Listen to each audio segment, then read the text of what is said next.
Tiempo de entrevistas con Ernesto Lucero. El ex jefe de gabinete y actual interventor en el yacimiento de Río Turbio, Aníbal Fernández, está con nosotros y queremos hacerle la primera pregunta que esperamos no tenga la misma respuesta que obtuvieron algunos colegas cuando se interesaron por saber qué es lo que había pasado en las últimas reuniones, la última en el día de ayer con el presidente de la Nación, Alberto Fernández, en medio de un clima, de un contexto de particular preocupación en distintos ámbitos de la vida nacional. Aníbal, buenas noches, ¿cómo estás? ¿Qué tal? ¿Cómo va? Bien, queremos conocer tu respuesta. No, la respuesta no es que yo me ponga misterioso ni cosa que te parezca. Yo tengo un amigo que es presidente, entonces que cada tanto cuando puedo, si no lo interrumpo en sus actividades, junto con él y charlamos de política. Somos los viejos bichos políticos que nos interesa a él como presidente y a mí ayudarlo en todo lo que pueda, como siempre, ayudar al presidente de la Nación, charlar de todo lo que se pueda. Bueno, tuvimos muchos temas importantes, pero no sé dónde lo tiene que decir, es el presidente, yo guardo con mucho cuidado, no por misterioso, sino por guardando con cuidado las cosas que ando con él, nada más. Está claro, pero también recordamos haberte escuchado decir muchas veces, utilizar una metáfora futbolera, diciendo, bueno, que muchos de los integrantes del Gabinete Nacional, ministros, funcionarios de jerarquía, están escondiéndose, poniéndose detrás de los marcadores de punta, en lugar de salir a... los volantes detrás de los marcadores de punta. Exacto. Lo que yo planteo es que el presidente hace un esfuerzo muy grande para comunicar. Y yo siento, o sentía, yo no tengo ocasión que me contesten a mí, ni me den la razón, o digan lo contrario, sino que, como soy compañero y también soy compañero de los ministros, lo digo con absoluta vocación, que ayúdenlo, no es posible que haga cargo de todo lo que tiene que hacer, es un esfuerzo compartido y me parece que algo de eso me acuerdo. Vamos a pasar a otro tema, siempre hablando de la política nacional. La presidenta del PRO, Patricia Bullrich, dijo hace poquito que nadie quería irse de la Argentina cuando gobernamos nosotros. Textual de Bullrich, que además agregó: tenemos las ideas claras, no como en el peronismo, que no saben si están con Venezuela o en contra, si están con el zafaronismo, dijo ella, o en contra, ni siquiera no las pistolas Taser o Taser.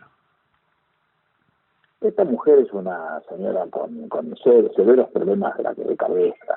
No, digamos que no es habitual en ella pensar.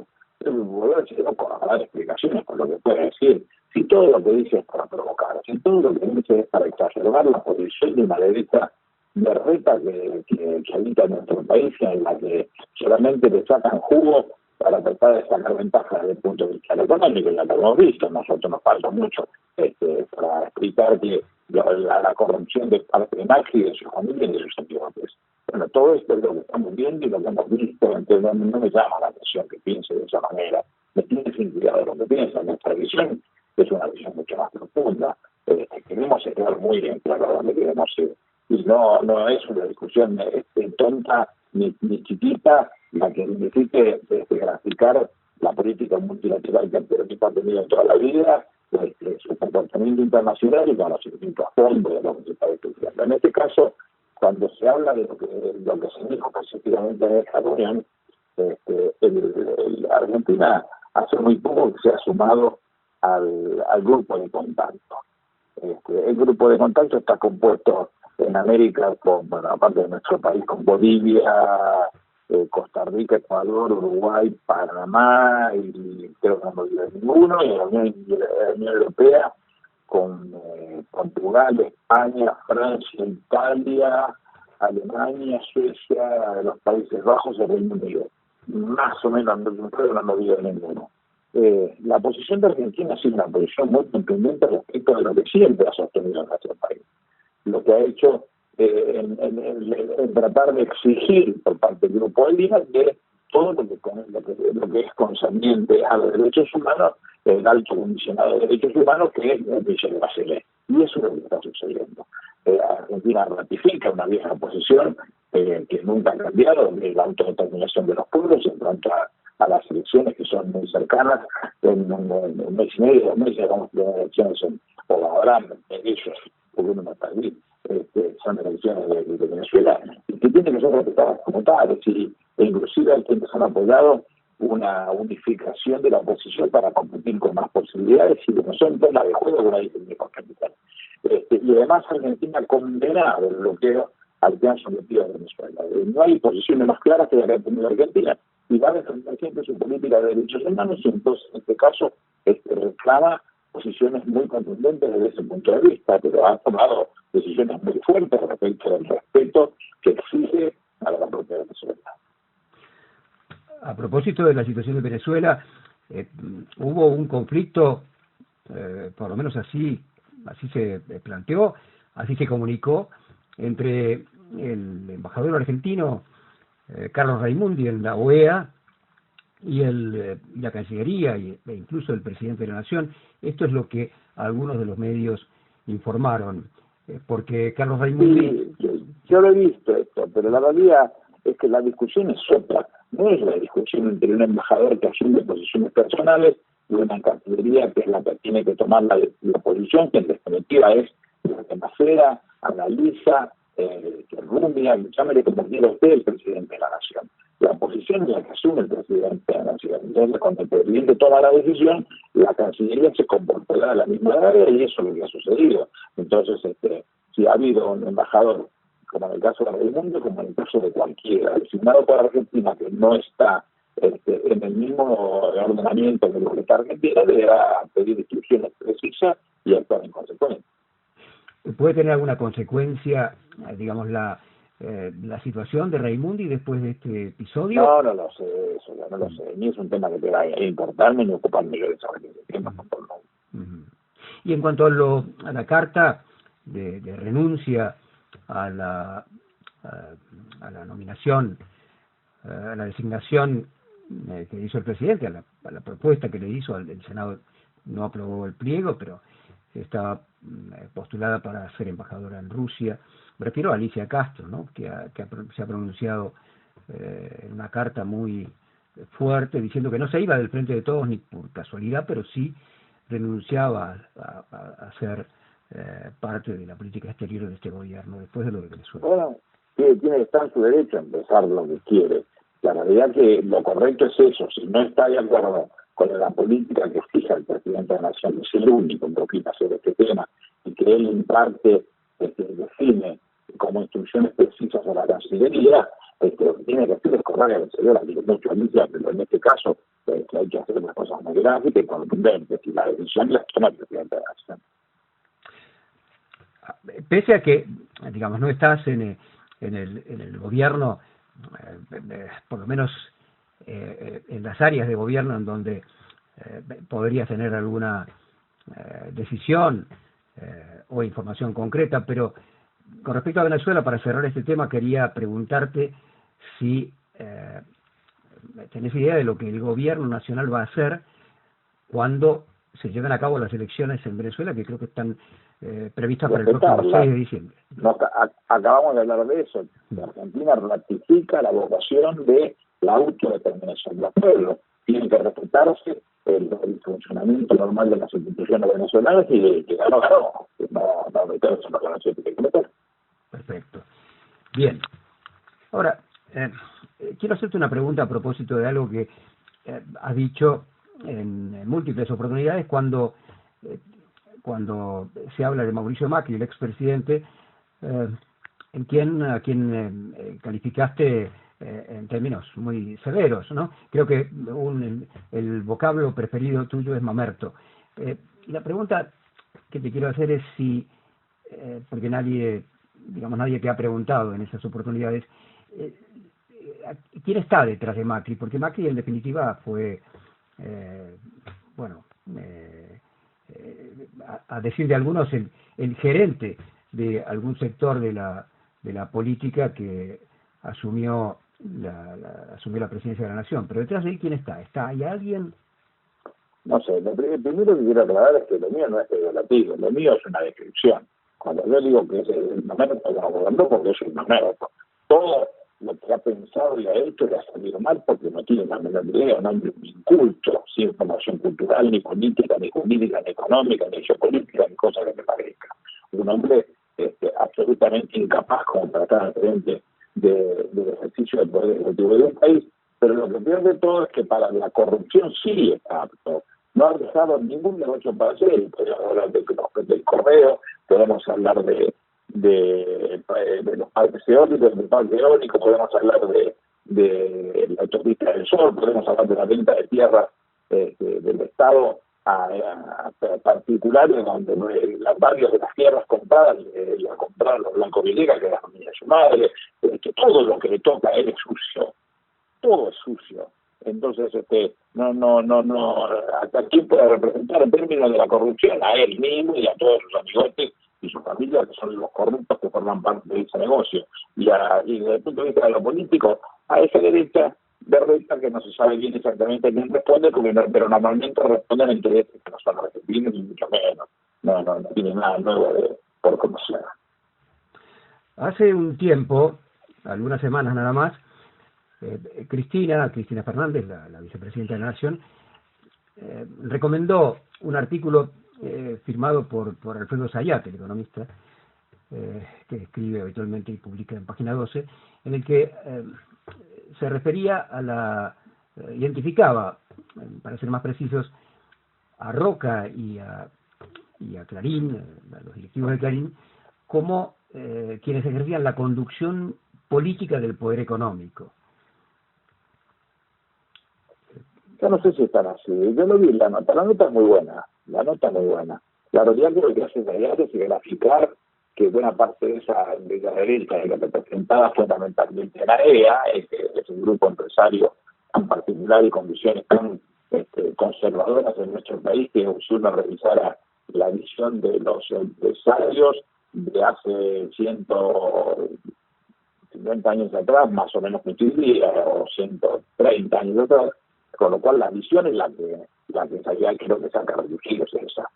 Bueno, nosotros tenemos una posición absolutamente distinta. Los intereses nacionales son intereses nacionales, no pueden ser listados de ninguna manera, como sucedió con la presencia del corrupto de Macri la Argentina en manos de semejante imbécil. No es un chiste, es una cosa complicada, porque al decir que Jorge me preocupaba tanto de las cosas que no quería comprar como las que adentro no nos querían vender. Y eso es lo que le pasó a Brasil, con un gobierno de derecha de idéntica característica que tuvo acá. No tiene una sola empresa constructora, que han sido prácticamente los privilegiados en América, con Camargo Correa y con tantas otras empresas. Ninguna de ellas le pertenecen a capitales brasileños, las han vendido a precio vil. Bueno, Argentina se escapó muy cerquita de perder esa posibilidad cierta de haber sido vendida a otros capitales para el beneficio de estos tipos. ¿Cómo no decirlo? No hay que quedarse la boca y decir las cosas como son para que no vuelvan a suceder. Mencionaste recién al grupo de las grandes corporaciones en la Argentina que integran, bueno, Techin, Clarín y otras, y hay hubo un clima de algún modo enrarecido cuando se produce el acercamiento entre el titular de la CGT, Daer, y este grupo económico. ¿Qué ves detrás de eso? Nada en particular. ¿No es inquietante lo que pueda suceder en este sentido, teniendo en cuenta, digamos, la diferencia que hay o la distancia que hay entre algunos otros de los actores sindicales más importantes, el caso de Pablo y Hugo Moyano, el caso de Palazzo y otros dirigentes que forman parte de otro sector que no está dentro de la CGT en ese momento? No, los sindicatos van a funcionar como funcionan por su actividad y por la necesidad de sus representados. Puede tener necesidad de contactarse, trabajar en conjunto, pensar cosas comunes. Los intereses normalmente son absolutamente confrontables, no se puede otra cosa. La Argentina va a seguir siendo de la misma manera y los afiliados van a seguir buscando a sus dirigentes que le dan respuestas, con lo cual no veo que haya nada para analizar de profundo en este tema. no se percibe desde tu punto de vista un horizonte de conflictividad precisamente en el mundo sindical, teniendo en cuenta estas cuestiones que te mencionaba recién. No, no lo veo de esa manera. Creo que los sindicatos, como en cualquier país del mundo, están analizando que la situación es compleja, un mundo que se ha roto y que hay que sentarse a la mesa, encontrar la vuelta para salir, gremios que necesitan sentarse para recomponer su salario y las formas de trabajo con las convenciones colectivas y un ordenamiento de otra característica que se va a ir perfilando seguramente fuera de la pandemia. Entonces, no es un tema que nos falta preocupar por el que pasa mañana. Primero hay otras cosas por resolver, que es el arranque definitivo de esta situación económica que todavía no tiene horizonte definido. Allí tiene que tener una gráfica muy contundente lo que significa la obra pública y las rutas en cabeza de Catopol y en cabeza de Gustavo Rieta y el trabajo que se viene preparando un mercado doméstico fortalecido, abastecido por pymes, que es la única condición que nosotros vamos a conseguir una fuerte participación de trabajadores argentinos en la producción del producto que se consume, con lo cual es la proyección que vamos a tener en los próximos tiempos. Uh-huh. Aníbal, tenemos muchos oyentes, incluso algunos colegas que nos han planteado ante la posibilidad de entrevistarte que te preguntáramos a propósito del gobernador Juan Schiaretti, el gobernador de Córdoba, que, como sabemos, fue el único gobernador peronista que no firmó la carta de apoyo a la decisión del presidente de la Nación, que resolvió tomar parte de los fondos que Macri le había otorgado a la Ciudad Autónoma de Buenos Aires para destinarlo a la provincia de Buenos Aires. Y bueno, esto digamos ha generado inquietud incluso en integrantes de Frente de Todos. El diputado Eduardo Fernández, diputado nacional, calificó como incomprensible la actitud de Schiaretti por no apoyar al restablecimiento del equilibrio distributivo. El presidente lo que ha hecho es, primero aclaremos que no es dinero coparticipable que requiere la Ciudad de Buenos Aires. En algún momento se inició lo de la propia legislación argentina, dice de que cuando se transfieren servicios, y esos servicios tienen que ir acompañados de su propio presupuesto. Cuando se hizo eso, conforme el artículo 129 de la Constitución de Violeta Piero, empieza a recibir servicios y se los compensa de esa manera, con el 1.4%, sí, comparado, lo que me preguntaban, un punto de la coparticipación, pero no es fondo de coparticipación, porque la ley nunca se modificó. A partir de la reforma del 94, que tiene que haberse reformado en 2 años, es decir, como mucho en 1996, estamos en 2020 y no se modificó. Después, cuando se transfiere la policía Macri con la tercera generosa que le costumbre de hacerle daño al resto del país, no terminó de hacerle daño y le volvió a hacerlo otra vez, dándole, en ese caso, aparte del 1.40 que tenía, le dio 2.35 para que llegaran a 3.75 el ingreso que recibió la Ciudad de Buenos Aires. Después lo corrigieron, le llegaron a 3.50, el 3.50 termina siendo el número que ellos creían que era el positivo. Pero cuando uno hace un análisis de lo que necesita específicamente la seguridad transferida a la Ciudad de Buenos Aires, no llega a ser un punto de la coparticipación. Solo para comparar, no es coparticipación, vuelvo a repetirlo, pero por tercera vez. Entonces, entre el punto ese más el punto 40 que tenía son 2.40, contra 3.50 sobra 1.10. El Estado Nacional vuelve a recuperar eso, que no tiene por qué darlo, porque no hay nada que genere derechos adquiridos ni cosa que se parezca. Lo que ha hecho es recuperar el Estado Nacional. Y después, ¿qué hace el Estado Nacional? Es una decisión suya, como lo hizo con cualquiera de nosotros que lo puede hacer para que, en este caso, existe la provincia de Buenos Aires, fundamentalmente para ordenar el tema de la policía y el mejoramiento de la situación y de las instalaciones y de los elementos para el funcionamiento de las fuerzas de seguridad. Así que esa ha sido la situación. Claro, pero Schiaretti no firmó la carta de apoyo. Bueno, es un tema de Schiaretti. No es la primera vez que sucede esto, así que no es un tema de que jugaron gobernadores de las provincias, sin condiciones, oposición. Uh-huh. Juan Schiaretti también tuvo posiciones diferentes a la del gobierno nacional en relación al caso Vicentín y en el proyecto de reforma judicial.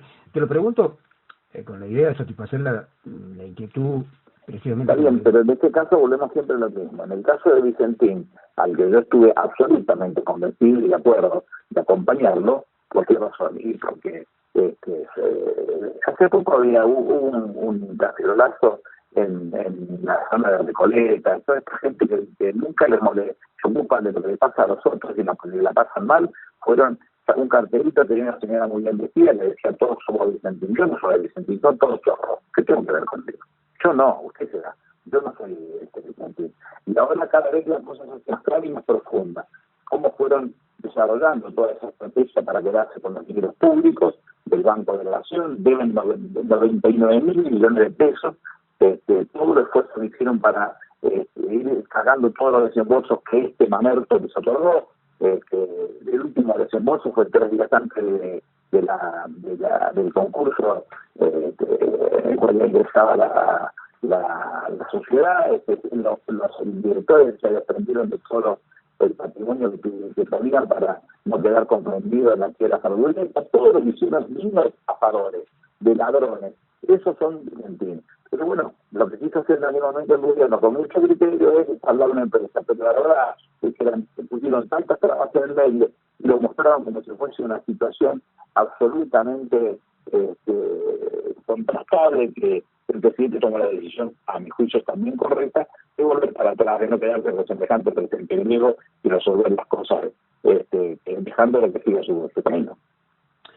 Hace poco se dio a conocer una causa abierta por grupos económicos internacionales contra Vicentín, demandando... Sí, Vicentín debe a bancos internacionales mucho dinero, pero además hay otras políticas que llegó a la práctica que son de absoluto cuestionamiento. Por ejemplo, la venta de Renova a Glencore, que por suerte, como es una empresa que cotiza en bolsa, no creo la Comisión de la Ley lo apruebe, ni creo que lo aprueben del derecho a la competencia, con lo cual va a haber una revisión sobre esta situación, pero todo lo hicieron para pasar, con lo cual no hay mucho para discutir. Uh-huh. Vayamos por un momento a la Ciudad Autónoma de Buenos Aires. Se votó los legisladores de la ciudad, los de Juntos por el Cambio, respondiendo a instrucciones de Horacio Rodríguez Larreta, votaron a favor de la privatización de Puerto Madero, ¿no? De Puerto Salguero, perdón. De Puerto Salguero, no Puerto Madero, Puerto Salguero. Costa Salguero. ¿Qué opinión te merece? Es una posición muy común en todo este partido. Lo que han hecho es buscar el elemento para ponerse a funcionar como una venta de tierras públicas para uso de inmobiliario, en vez de un desarrollo público como lo sucedió siempre con los procesos de Puerto Salguero. No tiene nada de novedoso. Es lo que han hecho estos tipos, y si los hubiesen dejado un poquitito más nada más, se hubiese quedado con las tierras del puerto, porque Caputo, el famoso hermano de la vida del momento, estaba detrás de eso y casi con todas las presentaciones hechas. Una vergüenza lo que ha sucedido en este caso. No estamos viendo nada nuevo. Uh-huh.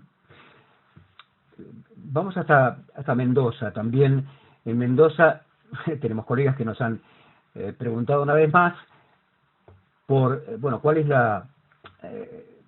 la visión que tenés sobre el radicalismo en Mendoza, que es gobierno, no es el presidente de la Unión Cívica Radical, Cornejo, no es el gobernador, pero todos dicen en esa provincia que es el que realmente lleva las riendas de la política mendocina, y que sostuvo en una oportunidad, no hace mucho tiempo, que Mendoza podría llegar a independizarse del territorio nacional. No se va a independizar nunca. Esta estupidez solamente la puede decir un ser con una cabeza de frasco como Cornejo, nada más. La verdad que hasta da pena ver que un partido centenario como la Unión Cívica Radical tenga como presidente de su comité nacional a un tipo de semejante formación, porque de semejante burrada no pueden quedar en la cabeza de muchos. Bueno, no le demos más valor de lo que tiene, que es cero, valor cero, en cabeza de un señor que desconoce todo, no tiene ningún tipo de posibilidad de prosperar una burrada semejante. Aníbal, Jorge Alemán es uno de los intelectuales más reconocidos en los últimos tiempos, que está residiendo en España, pero que tiene habitual comunicación con la Argentina a través de los medios de comunicación y a través de las redes sociales. Y hace poquito recordó que cuando nació su devoción por Néstor y por Cristina, supo que estaba atravesando el país un momento privilegiado, que se había dado una configuración en América Latina de un carácter muy favorable, que las relaciones geopolíticas posibilitaron la realización de un proyecto importante de refundación y de independencia de la región. Pero Alemán dice también que lo que le preocupa es que lo que le duele, dijo, es que hay un desdén por parte de los decepcionados de nuestro campo. Esto, de acuerdo, dijo textual, y la facilidad con la que le dirigen críticas muy fáciles a Alberto Fernández. Y dijo él que, de todas maneras, él que tendría críticas, pero el huevo de la serpiente, y esto es el punto al que quiero llegar, ya está a punto de salir y es en todas partes. No entiendo la pregunta. La pregunta es si coincidís o no con esta caracterización que hace Jorge Alemán, en el que por un lado está señalando su decepción o su rechazo a las críticas que algunos de los propios le hacen al presidente Alberto Fernández por algunas de las medidas que no son de satisfacción de sus sectores, y que además dice que estas almas bellas están a su izquierda, pero señala que él tendría sus críticas, pero que las frena de algún modo, o que las pone en un lugar secundario, porque el huevo de la serpiente ya está a punto de salir y es en todas partes. No, sí, pero a ver, yo también puedo tener críticas, pero las críticas hay que utilizarlas como en el judo, usar la fuerza del otro para comprobar y resolver las cosas de la mejor manera. Bueno, creo que tenemos que tratar de intentar de conseguirlo eso. Los que le parezca de la propia fuerza política que tienen cosas por decir, que las digan en el lugar adecuado para tratar de sumar y hacer crecer lo que nos importa a todos. No es así, no mucho más valor tampoco a eso. Es una discusión que tiene que darse con el presidente, y el presidente que tiene que tomar las decisiones, guste o no guste. Y esa es la visión que tengo. ¿Pero te preocupa o no te preocupa, o consideras que no es así? No, la situación general, internacional y nacional, la situación internacional no puede no preocupar, porque el mundo se rompió a partir de esta pandemia, se ha roto la actividad. Muchos miran con la mala costumbre de cuánto es lo que puede perder Argentina, pero si uno mira con detenimiento cuánto ha perdido Europa, y tenemos que arrancar con Portugal el 17%, Alemania el 11%, Francia el 19%, Italia el 18%, el Reino Unido el 22%. Entonces hay que darse cuenta que estamos todos muy mal. No es la desgracia mucho que nos suena a los tontos, es la necesidad de saber que es un mundo que hay que pensar nuevamente, y que al pensar nuevamente encontraremos una forma como para ver la mejor salida y el mejor desarrollo para un país que necesita de toda su gente, y cualquier decisión económica que toma tiene que formar parte de la dirección global de las políticas públicas, pero por la venta. 3 preguntas más, para respuestas breves o amplias, si vos quisieras, por supuesto, pero no queremos tomarte mucho tiempo. Breve. Hace 40 minutos. Bueno, no me retes, Aníbal. Una de las preguntas es, ¿qué pensás? Hubo un pedido de juicio político, un planteo. No, estoy decididamente de acuerdo, ¿no? En desacuerdo, no me preguntes por este tema. Decididamente en desacuerdo con no digo que la Constitución no le permita a los legisladores per se hacer un gesto de semejante característica. Lo que digo es que las construcciones son colectivas, y en una construcción colectiva la diputada tendría que haber consultado a la Constitución. No puede saltarse solo un acto de esta característica. Estoy en desacuerdo, completamente en desacuerdo. Está muy claro. ¿Qué pensás que puede pasar con la Corte, que todavía no definió la situación de fondo vinculada con los jueces Bruglia, Bertuzzi y Castelli? Separemos el caso del doctor Rosenkrantz, que ya sabemos lo que hace. ¿A qué fue la Corte? Un hombre sin mucha estatura jurídica, sin mucha formación y con una vocación absolutamente de participar en la vida de las empresas que la ha representado, con beneficios sin tener ningún tipo de dudas al respecto. El resto son hombres y mujeres que están conocidas, que sabemos lo que piensan y cómo trabajan. Y uno tiene que estar convencido de que van a hacer las cosas bien, porque si se plantea el término de estos tres jueces, lo que se decía, o lo que se dice específicamente a partir de la acordada número 7, es que para que eso prospere, tiene que ser, que no tener ni temas de funciones, ni de jerarquía, ni temas de jurisdicción, ni temas de competencia material. Bueno, en el caso específico del doctor Castelli, tiene un problema de función y jerarquía, de jurisdicción, porque él viene de San Martín y lo trajeron a la capital. En el caso del doctor Bruglia es un problema de función y jerarquía, porque él hizo un concurso para un tribunal, el tribunal asimila lo que sería un tribunal criminal o de primera instancia, y ahora pasó a la Cámara. Y en el caso del doctor Bertuzzi son dos las situaciones, no solamente la misma posición desde el punto de vista de las funciones y la jerarquía, sino también desde el punto de vista de la jurisdicción, porque él estaba en La Plata y lo trajeron a la capital. Son tres temas muy claros. Va a tener que tomar una posición que yo no dudo, basándome en los cuatro miembros restantes de Rosati, Lorenzetti, Hayton de Nolasco y ¿quién me estoy poniendo? Maqueda. Y Maqueda, son conocidos por todos, sabemos lo que piensan y yo soy convencido para las cosas conforme a derecho. Dijiste que te veías que tenías la suerte de tener a un presidente de la nación que era un amigo y que... No, tengo un amigo que hoy es presidente de la nación. Bueno, formulado de esa manera mejor. Gracias por la corrección. Pero que bueno, una de las razones por las que también lo veías estaba relacionada con esa circunstancia, que no es menor. ¿Y con Cristina te reunís? Sí, cada tanto sí, y hablo seguido y nos mandamos WhatsApp. Sí, tengo buena relación con la que siempre. Cristina es mi familia. No existe en mí la posibilidad de diga, no, yo no, ahorita participo más de este grupo político, me voy a otro grupo político. Es mi familia, son una parte de mi familia, como los electos, como que son Máximo o cualquiera de ellos que tanto que tienen que ver con lo que se desarrolló en Argentina y que yo participé para con mi cosita, con mi apenitas de empujones que tuve.